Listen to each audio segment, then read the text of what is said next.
कर दिया। जैंगलिंग शू कंफर्म करो, फिक्स हुई? वो ब्लैंक दिमाग से बस सिर हिला दिया। ठीक है, क्लीन रूम लैब 1 में ले जाओ, टेस्टिंग होगी। अगर फिक्स हुई तो कारनामा हो जाएगा, अगर नहीं हुई कोर्ट मार्टियल के लिए तैयार रहो। बस यही था। अब सारी उम्मीदें उस सीमिंगली अनरिलायबल दुकान वाले पर टिकी थी। क्लीन रूम लैब 1 के अंदर प्रोटेक्टिव सूट्स में टेक्नीशियंस ने बड़े ध्यान से मॉड्यूल को बॉक्स से निकाला और टेस्टिंग शुरू की। भगवान, ये सोल्डरिंग टेक्निक क्या है? रिपेयर्ड सर्किट्स तो बेहद खूबसूरत हैं। लगता है जैंगलिंग शू ने कोई ऐसा एक्सपर्ट ढूंढा जिसे हम नहीं जानते थे। ये तो ओरिजिनल फैक्ट्री से निकला हुआ लग रहा है। नहीं रुको, ये ओरिजिनल से भी ज्यादा परफेक्ट है। रिपेयर का कोई निशान तक नहीं। तभी एक रिसर्चर ने चिल्लाकर कहा, ये मटेरियल सस्पिशियस है, इमीडिएटली एनालाइज करो। सर, हमारे डेटाबेस में ये मटेरियल नहीं है। डेटाबेस में नहीं है? 2026 हो गया है और अभी भी अननोन मटेरियल्स हैं दुनिया में। जल्दी पावर ऑन करो टेस्टिंग के लिए। जू अब अपनी एक्साइटमेंट छुपा नहीं पा रहा था। बड़े स्क्रीन पर एक एक करके ग्रीन मैसेजेस आने लगे। Power system self check complete, no anomalies. Internal logic unit check complete, circuit test complete, values within control range. हर अनाउंसमेंट के साथ कमरे में मौजूद हर इंसान का दिल एक धड़कन ज्यादा धड़क रहा था। जो मॉड्यूल फिजिकली डिस्ट्रॉयड घोषित हो चुका था, वो एक एक वेरिफिकेशन प्रोसीजर पास करता जा रहा था। ये तो साइंटिफिक ही नहीं है, एक्यूरेसी टेस्ट रन करो।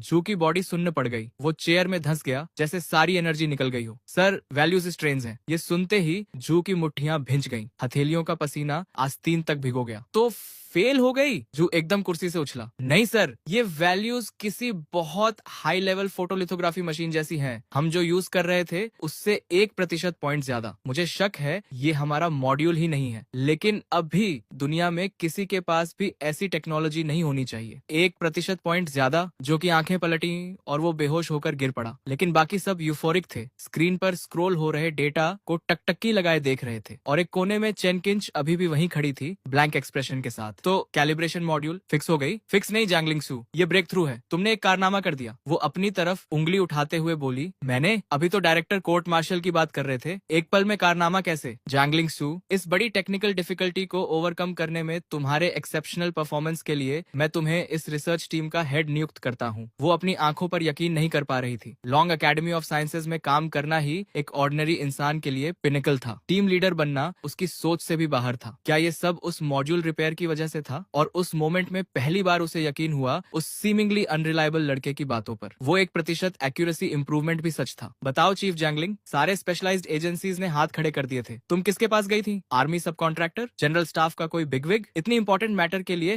हम भी पर्सनली जाकर थैंक्स करना चाहते हैं। मैं झूठ नहीं बोल रही, सच में एक छोटी सी लोकल रिपेयर शॉप में फिक्स हुई। रिपेयर स्टैंड, टीवी फिक्स करना भी कॉम्प्लिकेटेड है वहाँ। हम फोटोलिथोग्राफी मशीन की बात कर रहे हैं। लिंक्सू, मजाक कर रही हो ना? बिल्कुल नहीं, उस वक्त सच में कोई चॉइस नहीं थी, इसीलिए वहां गई।